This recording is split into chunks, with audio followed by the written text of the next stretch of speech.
Señor, estamos delante de ti como discípulos, atentos a la escucha de tu palabra. En esta vida somos peregrinos, vamos buscando la felicidad, porque tú para eso nos creaste. Esa es nuestra meta. Muchos no saben que esa meta eres tú mismo. Nos hiciste para ti, Señor, y nuestro corazón andará inquieto hasta que descanse en ti. Muchos no saben cómo llegar. ¿Qué camino los lleva seguros a ese destino? Nosotros sabemos que tú eres la meta hacia la cual nos dirigimos, pero que al mismo tiempo eres el camino que nos lleva a esa meta. Sabemos que tú eres el camino y que tu palabra es la luz que ilumina nuestros pasos. Quédate con nosotros, Señor. Ilumínanos con tu palabra. Amén.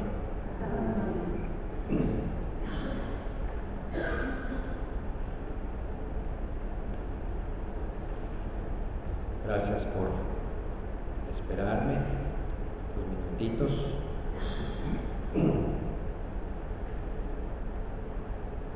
Vamos a continuar desde luego el tema de la liturgia, hablando en general, todavía sin abordar cada uno de los 7 sacramentos.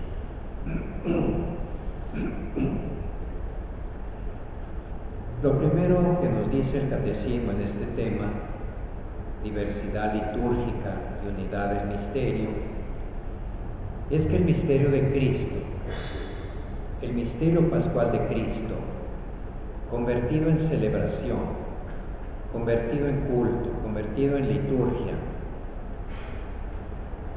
se expresa o se ha expresado a través de la historia de la Iglesia de diferentes formas. Decimos que cuando celebramos un sacramento, y lo que está muy claro es en la misa o en la Eucaristía, lo que estamos plasmando a través de una ceremonia, de un rito, con sus palabras, sus actitudes, sus acciones, lo que estamos plasmando es el misterio pascual de Cristo, haciéndolo presente para involucrarnos en él, para ser protagonistas de él. ¿Y de qué otra manera lo vamos a hacer, como ya hemos dicho tantas veces, sino con signos? Jesús mismo, en la última cena, utilizó un rito que estaba cuidadosamente detallado desde el Deuteronomio, diciendo cada detalle: qué iban a comer, cuántas copas de vino iban a tomar, al principio, al final, qué iban a decir, etc. Él no hizo más que celebrar la cena judía que ya se celebraba desde hacía más de 1000 años en Israel. Claro, él a esta cena que celebró él durante toda su vida, primero de niño con sus papás y después él con sus apóstoles, ahora la iba a celebrar por última vez. Y en esa cena pascual judía la iba a transformar en la cena pascual cristiana, es decir, en la celebración de la nueva alianza, ya no celebrada con sangre de animales, sino con su propia sangre en la cruz. Bien, ese sacrificio en la cruz lo representó la víspera en un rito. Y recuerden que dijo estas palabras: hagan esto en memoria mía.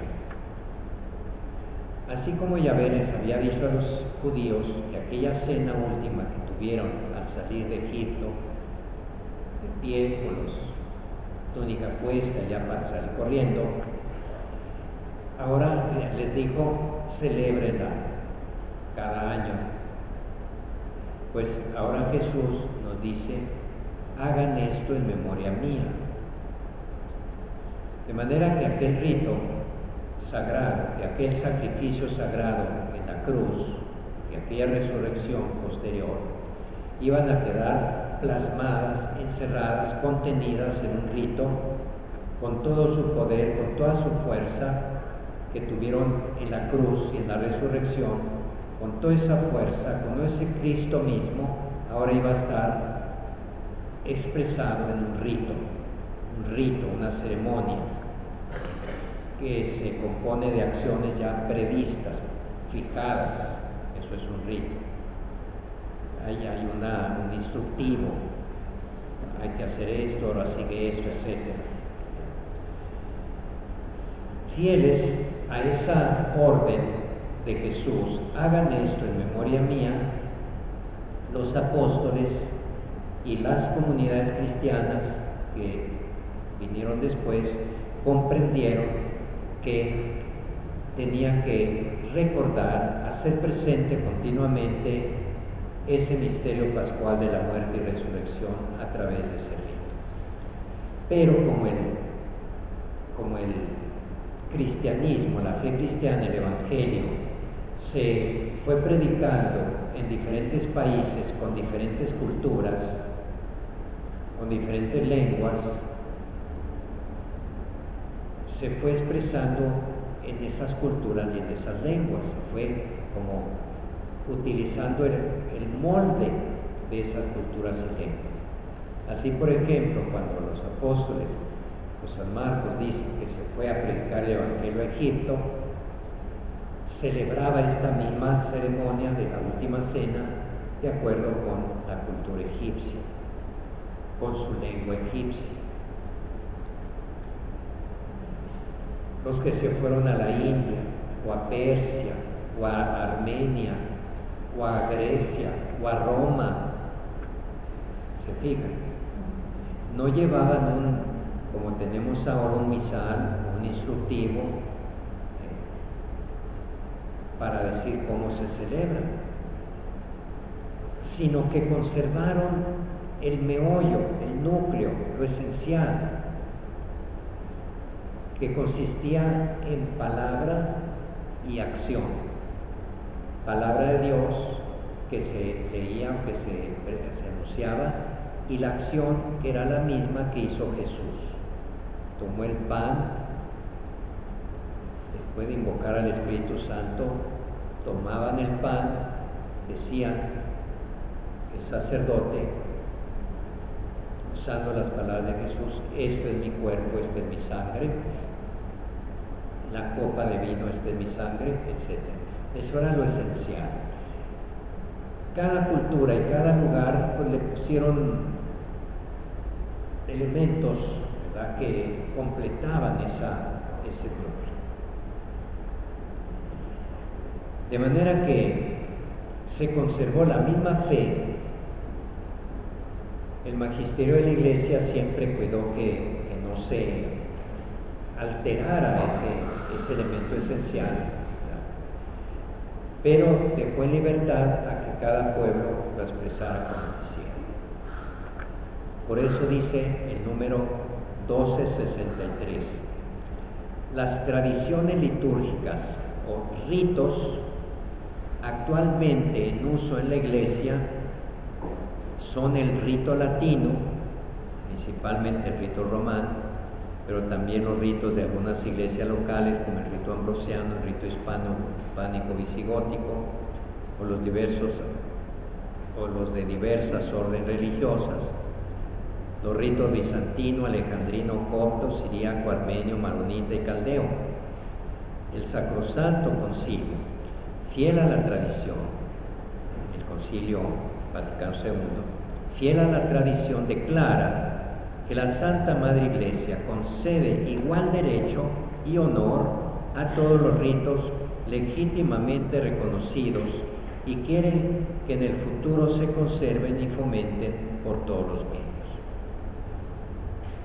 aquí estamos acostumbrados al rito romano. Ustedes van a misa con el rito romano, pero ya se dieron cuenta que el rito romano no siempre fue igual como lo estamos celebrando, que esto que celebramos ahora es una reforma del Concilio Vaticano II, que se dio en los años 60, del 62 al 65, creo que fue lo impulsó en la Sacrosanctum Concilium, que es la Constitución dogmática sobre la Sagrada Liturgia, y después se fue consolidando en los últimos años de la década de los 60 y en los 70. Fue cuando ya quedó plasmado. Pero antes, que se celebraba, ¿cómo celebraba? Pues el rito, de acuerdo con el Concilio de Trento, publicado por San Pío V en el siglo XVI, que fue una pequeña reforma de la misma misa como se celebraba en el siglo XV, XIV, XIII, XI, XII, XI, X, etc. Y tiene sus orígenes en las primeras comunidades cristianas de Roma. Por eso se llama el rito romano, así como otro se llamará el rito griego, que tuvo su origen en Constantinopla, el rito armenio en Armenia, etc. Bien. Voy a desglosar un poquito más que esto, porque a veces dice uno, pues como yo estaba acostumbrado a que la misa era así y ahora me salen con que es asá. Por ejemplo, aquí en San Lorenzo, la misa de los domingos es en el rito romano, pero antiguo. O sea, es una forma del rito romano que se llama rito extraordinario, y la misa que todos conocemos es el rito ordinario.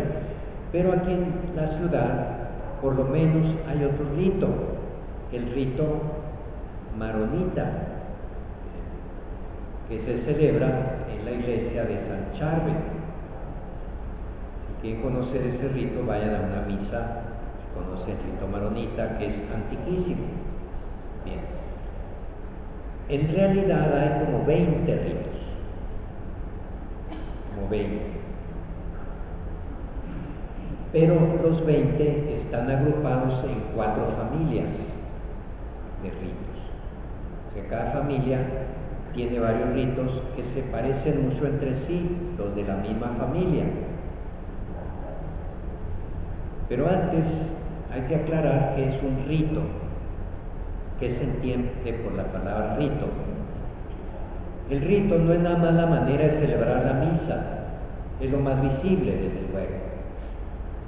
Pero esto es un patrimonio litúrgico, teológico, espiritual y disciplinar distinto por cultura y circunstancias históricas de los pueblos, que se expresa en un modo de vivir la fe que es propio de cada iglesia. Se convierte en la manera en que un pueblo vive su propia fe. O sea, no nada más se refiere a la forma litúrgica de celebrar la misa, sino a la disciplina. Por decirles un ejemplo, en los ritos orientales, la disciplina eclesiástica permite ordenar, hay sacerdotes casados, no porque permita a los sacerdotes que se casen, sino porque ordena a hombres que ya están casados. Pero si uno se ordena antes de casarse, es porque se dedica a la vida religiosa, y solamente de allí eligen a los obispos. ¿Ven? Todo eso forma parte de un rito. También la forma de expresar la espiritualidad, la forma de desarrollo de la teología, puede ser diferente, puede ser que se haga más énfasis en una cosa que en otra, en Oriente que en Occidente. Casi todos esos ritos son de Oriente, casi todos los 20 ritos son de Oriente. Vamos a ver las 4 familias. Está la familia latino-occidental. Latino porque el latín era la lengua del Imperio Romano, que tenía su capital en Roma. El Imperio Romano de Occidente tenía su capital en Roma y conquistó los pueblos de Europa que hablaban latín por el conquistador, y de allí, por el encuentro de latín con las lenguas de cada pueblo, que los romanos llamaron bárbaros, o los griegos llamaron bárbaros porque eran menos refinados en sus costumbres, nacieron las lenguas actuales, románicas: el español, el francés, el portugués, el catalán, el gallego, el rumano, el italiano, etc. Otros pocos más, que tienen una forma latina muy parecida al latín. Y occidental porque, les digo, era del Imperio Romano de Occidente. ¿Por qué era el Imperio Romano de Occidente? Porque Constantino dividió el Imperio Romano, como era tan amplio, tan grandote, en dos partes: la parte oriental, que hablaba griego, oficialmente griego, que había muchas otras lenguas, y la parte occidental, que hablaba latín, aunque había muchas otras lenguas, pero la lengua oficial del imperio era el griego en el oriente y el latín en el occidente. La capital del Imperio Romano de Occidente era Roma, y la capital del Imperio Romano también de Oriente, que habla lengua griega, era Constantinopla, llamada así por Constantino, porque ahí puso su capital en Oriente. Bien. Entonces, en Occidente se desarrolló principalmente el rito romano, que se llama romano porque nació en Roma, se desarrolló en Roma, y aunque después se impuso a toda la cristiandad occidental y después a todo el mundo donde los misioneros del rito romano iban, como América, por ejemplo, África, etc., llevando este rito. Como les decía, este rito ahora tiene dos formas: la forma ordinaria, que es la del Concilio Vaticano II, y la forma extraordinaria, que es la del Concilio de Trento, que se celebró en Chihuahua hasta más o menos 1970, 71, 72, porque el cambio no es brusco, pero sí en los años 70 fue entrando el rito ordinario del Vaticano II y fue desplazando al otro. El rito extraordinario, si el rito antiguo tradicional o tridentino, se celebró la primera misa en Chihuahua allá por 1545, más o menos, por allá, 1545. Y desde entonces estuvo celebrando la misa en Chihuahua, en todo lo que es hoy el territorio del estado de Chihuahua, en ese rito, desde 1540, menos antes de la mitad del siglo XVI, con un franciscano que llegó acá por Casas Grandes. Ahí en Casas Grandes fue donde se celebró la primera misa en territorio chihuahuense, obviamente en rito tridentino. No, ni siquiera el rito tridentino, era antes del rito tridentino. El rito tridentino se codificó mucho después. Entonces ni siquiera, apenas comenzaba el Concilio de Trento. Bien. Pero hay otros ritos en Occidente muy desconocidos, muy reducidos a un lugar muy pequeño o a una orden religiosa. Por ejemplo, los ritos de varias órdenes religiosas, los dominicos. Aquí en San Francisco los dominicos tienen su propio rito, ellos. Pero claro, al celebrar para la gente en general, pues celebran el rito conocido por todos. Pero ellos tienen un rito muy parecido, pero hay pequeños cambios. Lo mismo los carmelitas, los cartujos, como que tienen ciertas concesiones para hacer cambios en la misa. Otros muy famosos son el rito ambrosiano, que se celebra en Milán, en Italia, solamente allí. O el rito mozárabe, en la ciudad de Toledo. Eran los antiguos cristianos que estaban bajo la dominación de los árabes, pero que mantuvieron su fe dentro de un ambiente musulmán y celebraban la misa y tenían ese rito hispano-mozárabe. Y cuando se separó Inglaterra por el cisma y se creó la Iglesia Anglicana en Inglaterra siguió celebrando la misa en el antiguo rito que celebraban los católicos en Inglaterra.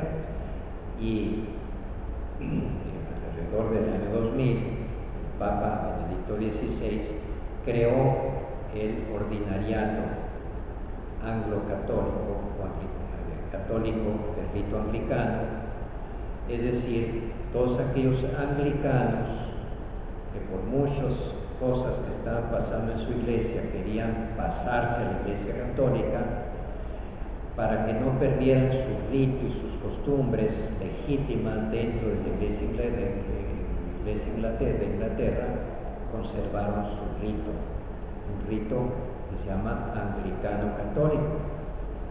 Hay varios ordinariatos en Estados Unidos, en Australia, en Inglaterra y pues, donde quiera que lo quieran fundar.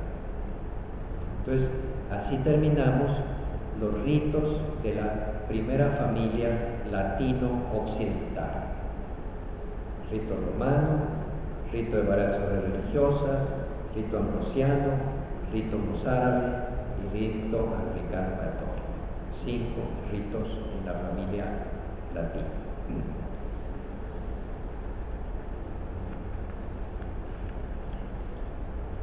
Otra familia, la familia de tradición bizantina.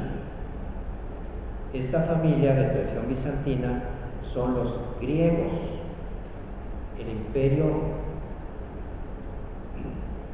romano de Oriente, que tenía su capital en Constantinopla, ahí se fue generando un rito en griego con elementos diferentes.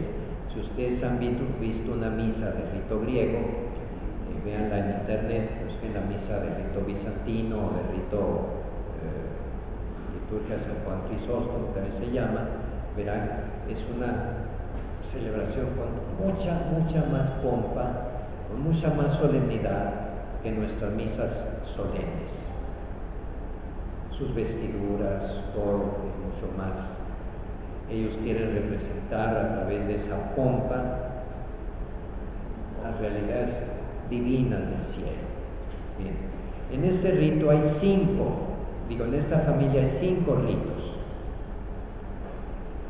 El rito del Patriarcado de Constantinopla, que no son católicos, sino ortodoxos, o sea, no están unidos al Papa, aunque están muy de uña y mugre, están muy de mucha amistad. El Papa Francisco les acaba de regalar al patriarca ecuménico de Constantinopla ortodoxo unas reliquias tomadas de los huesos de San Pedro,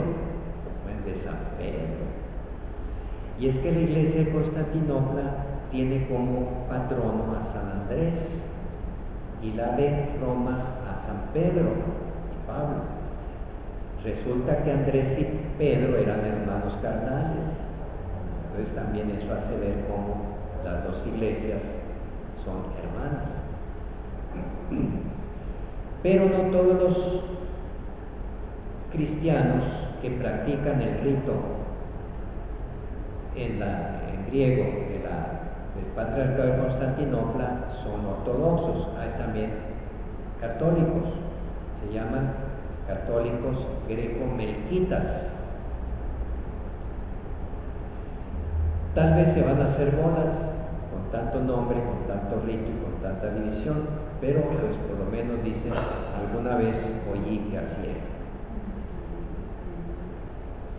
Derivándose del Patriarcado de Constantinopla, porque de ahí salían misioneros, por ejemplo San Cirilo y San Metodio, los apóstoles, santos católicos y ortodoxos al mismo tiempo, que predicaron el Evangelio en los pueblos eslavos, adaptaron la liturgia de Constantinopla a la lengua eslava.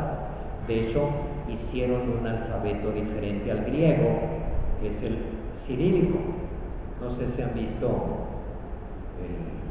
cómo escriben los rusos, con un alfabeto especial, que no es ni el griego ni el latino, es el ruso. Se llama alfabeto cirílico porque lo inventó San Cirilo, hermano carnal de San Metodio. Esos dos hermanos, saliendo de Constantinopla, cuando Constantinopla y Roma estaban unidas en una sola iglesia, fundaron esas iglesias de rito eslavo en Ucrania, en Bulgaria, en Rusia. Entonces es el rito ruso que celebran tanto ortodoxos rusos como católicos rusos. Los rutenos, la Rusia blanca, que es un país que está entre Ucrania, Polonia, Rusia, también son ortodoxos y católicos. Unos son ortodoxos y otros están católicos unidos al Papa, pero celebran el mismo rito. La iglesia ucraniana, también hay ortodoxos y católicos en el mismo rito. También hay otros, pero los principales son esos cinco.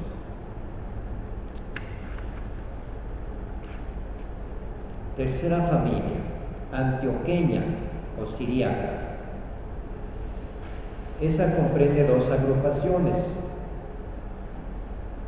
Nació en Antioquía, Siria, por eso se llama antioqueña o siriaca, y están los siro-orientales y los siro-occidentales. Los siro-orientales son los nestorianos, que no son católicos ni ortodoxos, vienen de una separación anterior del Concilio de Calcedonia. El caldeo, que sí son católicos, los siro-malabares o de Santo Tomás en la India, que son católicos. Es como unos son católicos y otros ortodoxos o precalcedonianos, pero celebran la Eucaristía válidamente. La Iglesia Católica le reconoce porque son iglesias antiguas que vienen desde entonces, aunque cayeron en un cisma, han conservado la doctrina intacta sobre la Eucaristía. Los ritos siro-occidentales, el rito siro-antioqueño o jacobita, que también son monofisitas, o sea, antes del Concilio de Calcedonia, que proclamó que en Cristo hay dos naturalezas y ellos se aferraron a que era una sola, y los católicos. Rito jacobita malabar de la India, que son monofisitas, y siro-malankar, que son católicos. El rito armenio, que son armenios ortodoxos y armenios católicos. Y aquí viene el rito maronita, que hay aquí en la ciudad. El rito maronita entonces pertenece a la familia antioqueña o siriaca y son siro-occidentales. Ya sé que ya se hicieron bola, pero ya voy a terminar. La cuarta familia de ritos es la alejandrina, de Alejandría, del norte de Egipto. La liturgia de San Marcos. Hay dos clásicos, se dividen en dos ritos, como son de la misma familia alejandrina, son muy parecidos, pero son dos que tienen sus modalidades. El rito copto, o sea, en Egipto, la palabra copto significa egipcio. El rito copto, en la que hay coptos monofisitas, o sea, podríamos decir ortodoxos, pero no son de la iglesia ortodoxa, son anteriores al cisma de los ortodoxos, y católicos. Y el rito etíope, que se celebra en Etiopía, que está en África, al sur de Egipto.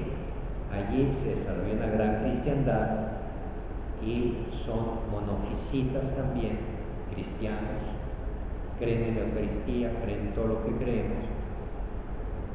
Las diferencias son un poco sutiles ahí de la naturaleza de Cristo. Y católicos, también hay católicos de rito etíope. entonces 4 familias de ritos, y en cada una de las familias hay varias modalidades de ritos, modalidades producidas por la lengua, por la costumbre, por la cultura de pueblos diferentes, pero de una misma región. Al globalizarse el mundo, sobre todo con el descubrimiento de América y la llegada de europeos a África, a Asia, al Extremo Oriente, a Oceanía, pues llevaron sus propios ritos, de manera que los ritos latino, ortodoxo, griego, están en todo el mundo, en comunidades originales étnicas de esos pueblos. Y después, por migraciones, ya no por conquistas, sino por migraciones, hay en México, en Estados Unidos, en Argentina, en todas partes, gente que celebra el rito copto, el etíope, cualquier rito, porque hay comunidades de cosas. En resumen, nos dice el catecismo que la liturgia toma diversas modalidades según la cultura y asume la lengua de esos pueblos, pero conservando siempre el núcleo esencial evangélico, los datos del Evangelio. Y la autoridad eclesiástica, en el caso de la Iglesia Católica, que es Roma, que es el Papa, vigila que, aunque aprueba que los católicos celebren el rito el comelquita, el maronita, el siromalabar, el siromalacar, etc., el copto, que la esencia de la misa sea la misma, aunque le cambien muchas cosas.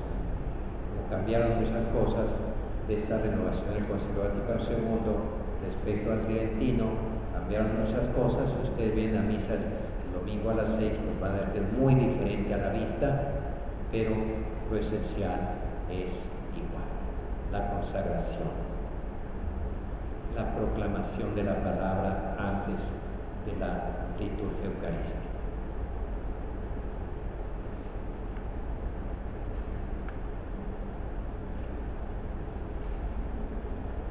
Esto nos lleva a reconocer o a saber que la Iglesia, al predicar el Evangelio, no impone una cultura, aunque a veces la ha impuesto, a veces sí la ha impuesto, pero en sí no necesariamente al hacerse un hindú, al hacerse católico, no tiene que asumir la liturgia igual que en Europa, ni siquiera en la forma de los templos.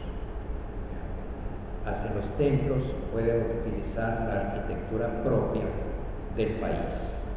Por ejemplo, en China, la arquitectura china puede ser utilizada para los templos chinos, aunque también se utilizan mucho las formas occidentales para los templos católicos en China. Antes que la misa de rito romano se celebraba solamente en latín, pues hasta cierto punto era muy hermoso que un viajero que iba a China, iba a misa, escuchaba la misa en latín. Si iba a Rusia, escuchaba la misa en latín. Si iba a algún pueblo de África, escuchaba la misa en latín. O a España, o a Inglaterra, o a Estados Unidos, o a Nueva Zelanda, la misa en latín. O sea, era la misma misa en latín, el mismo rito romano para los católicos romanos, que allá había, obviamente, porque podía haber católicos de rito griego y otro. Pero si era el rito romano y la misa celebraba en su rito, el latín le era familiar. Ahora, como se permitió la misa en diferentes lenguas, se rompió hasta cierto punto esa universalidad o esa familiaridad con el rito, aunque uno, si va a Estados Unidos y no sabe inglés y va a una misa en inglés y está familiarizado con la misa, pues ya sabe en qué parte va, oirá tal vez un idioma extraño que no conoce, que no entiende. Yo el inglés lo entiendo, lo escucho perfectamente, pero no lo entiendo. Así va uno a Estados Unidos, escucha muy bien el inglés, aunque no lo entienda, pero sí entiende la misa porque ya sabe en qué va, excepto cuando leen las lecturas o predican, ahí sí se queda en la luna. Pero si lleva su misalito en español, va siguiéndolo sin problema. La liturgia, sobre todo en la de los sacramentos, en la liturgia existe una parte inmutable, porque es la parte de institución divina, de la que la Iglesia es guardiana. Les decía que cualquiera que sea el rito y el ropaje que se vista, hay un núcleo evangélico, un núcleo que proviene del Evangelio, de cómo Jesús lo instituyó. Por ejemplo, el sacramento del matrimonio. Donde quiera, el sacramento del matrimonio, los ministros son un hombre y una mujer que se casan. Por eso no se puede alterar, dado que es de voluntad divina y natural, de ley natural, que el matrimonio sea un hombre y una mujer. Pero la esencia, aparte de que sea entre un hombre y una mujer, es que se den el consentimiento mutuo. Yo te acepto como mi esposa, yo te acepto como mi esposo, y prometo amarte y despertarte todos los días de mi vida. Dice respetarte, pero algunos dicen despertarte. Y después no cumple, no lo despierta y llega tarde al trabajo.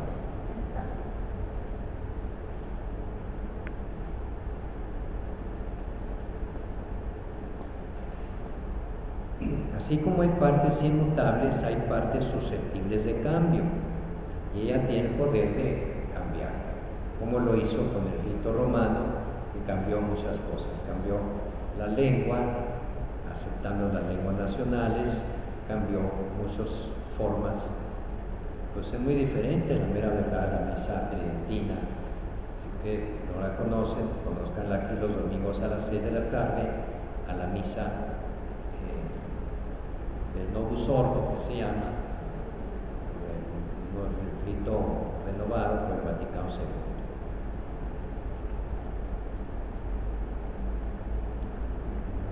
A veces estos cambios se hacen con bastante trauma por parte de aquellos que están acostumbrados a un rito. Por ejemplo, en Rusia, al hacer creo que en el siglo XVII, al hacer una reforma del rito ruso, pues muchos se separaron y hicieron otra iglesia aparte para continuar con el antiguo rito. Y también después del Vaticano II, muchos se separaron para celebrar el antiguo rito, ¿verdad? Pero felizmente el Papa Benedicto XVI dijo, no se vayan, si es por el rito no hay problema, aquí lo pueden celebrar tranquilamente. Si les gusta ese otro rito antiguo, doy permiso para que cualquier sacerdote lo celebre, y a la gente que quiere ese rito que vaya. ¿Para qué tanto brinco, estando el suelo tan parejo?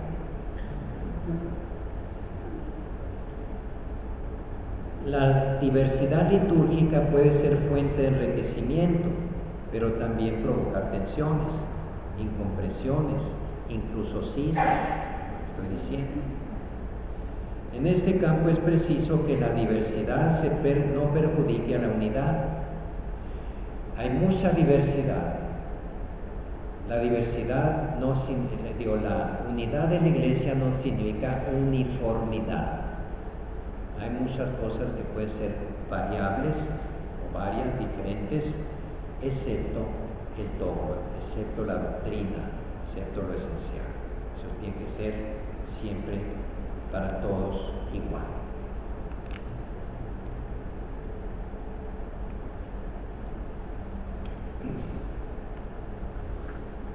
Vamos a hacer un resumen de lo que hemos visto. 12:07. Conviene que la celebración de la liturgia tienda a expresarse en la cultura del pueblo en que se encuentra la Iglesia sin someterse a ella. O sea, la Iglesia se adapta a la liturgia, pero muchas veces la purifica, la sana. Puede ser que en África el matrimonio sea un poco diferente por siglos de costumbres entre ellos. La Iglesia puede asumir alguna de esas costumbres, pero si dentro de esas costumbres está que un hombre se case con 4 o 5 mujeres, dice, ay, entonces purifica, corrige lo que esté desviado, pero siempre utilizando sus formas. Por ejemplo, en África, en Uganda, pues se usa mucho bailar y tocar los tambores en la misa por parte de niñas que vienen con el padre a la entrada, bailando así, con un baile nada de erótico ni nada de eso, muy cadencioso, muy ritual, y al son de los tambores. Pues eso es su cultura, que han utilizado en sus ritos ancestrales paganos, pero que los misioneros dijeron esto no contradice, no se opone a que lo podemos utilizar también en nuestra. Hay tiempos en que ha sido mucha la incomprensión de parte de Roma de esas costumbres, y así se dio un problema con los ritos chinos, los ritos siro-malabares en la India, en China, donde los misioneros jesuitas quisieron asumir, adaptar la liturgia romana, algunos ritos propios de esos pueblos, y en ese caso, por una cerrazón, entonces Roma no les permitió. Entonces hay una crisis muy fuerte, se llama crisis de los problemas de los ritos chinos y de la India. Después el Concilio Vaticano II fue mucho más abierto y ha permitido más flexibilidad en eso. Las diversas tradiciones litúrgicas o ritos legítimamente reconocidas por significar y comunicar el mismo misterio de Cristo manifiestan la catolicidad de la Iglesia. La Iglesia es católica, es para todo el mundo y se adapta a las diversas culturas, pero no tomándolas tal cual, sino purificándolas de lo que puedan tener de idolátrico o de inmoral. El criterio que asegura la unidad en la pluriformidad de las tradiciones litúrgicas es la fidelidad a la tradición apostólica, es decir, la comunión en la fe y los sacramentos recibidos de los apóstoles, comunión que está significada y garantizada por la sucesión apostólica, o sea, por la autoridad de la Iglesia. Por ejemplo, si ustedes van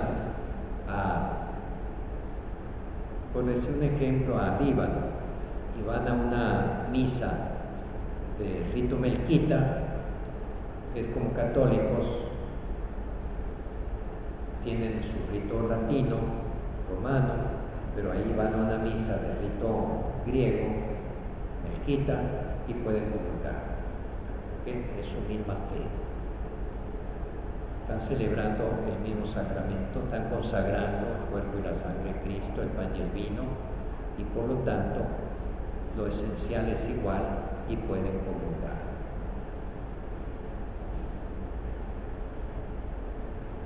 Como también aquí, si van a la misa maronita, pues pueden comulgar, obviamente. Entonces, ¿quién asegura que esos ritos desde su origen se han mantenido verdaderamente auténticos y con una doctrina verdadera, sin caer en errores, en herejías o en abusos? Pues la autoridad eclesiástica. El Papa tiene poder de intervenir en todos los ritos, decir, eso que le están añadiendo ahí no, como lo dijo, por ejemplo, en el rito anglicano, primeros años de la Reforma Anglicana, Enrique VIII, pero su hijo Eduardo, en Inglaterra, cambiaron el rito de la ordenación de los sacerdotes, despojándola del elemento sacrificial, porque la misa es el santo sacrificio de la misa, santo sacrificio de la cruz, representado con un rito que es la misa, y ellos le quitaron ese aspecto sacrificial al rito, a la manera de transmitir ese sacramento del obispo al sacerdote. Y hasta finales del siglo XIX, después de muchas discusiones, el Papa León XIII declaró que las ordenaciones anglicanas eran inválidas. ¿Por qué? Porque habían alterado la esencia del rito, del sacramento, ese altar del sacramento del orden sacerdotal, lo habían alterado en algo esencial y por lo tanto no quedaba ordenado. Porque sabemos que aunque sean iglesias separadas, pueden tener sacramentos válidos. Los ortodoxos son separados de la iglesia por un cisma, pero tienen sacramentos válidos, porque han conservado la esencia del sacramento. Pero los anglicanos, por influencia protestante, que rechazaba que la misa fuera un sacrificio de la cruz, modificaron la fórmula de la ordenación y el Papa declaró que eso había afectado la validez del sacramento y no eran válidos. Por eso, muchos sacerdotes anglicanos, a partir de León XIII para acá, en 1895, más o menos que fue eso, hasta el presente, sacerdotes anglicanos que han trabajado sacerdotes en su iglesia muchos años y que se hacen católicos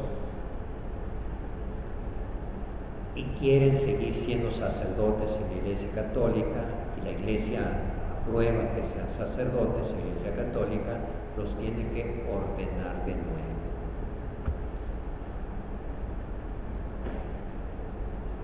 Imagínense tener 15, 20 años sacerdote, creyendo que es sacerdote, celebrando la Eucaristía, y luego que sea católico, pues no eres sacerdote. No, pero es que yo quiero ser sacerdote aquí también en la iglesia católica. Bueno, te ordenamos de nuevo, no hay problema.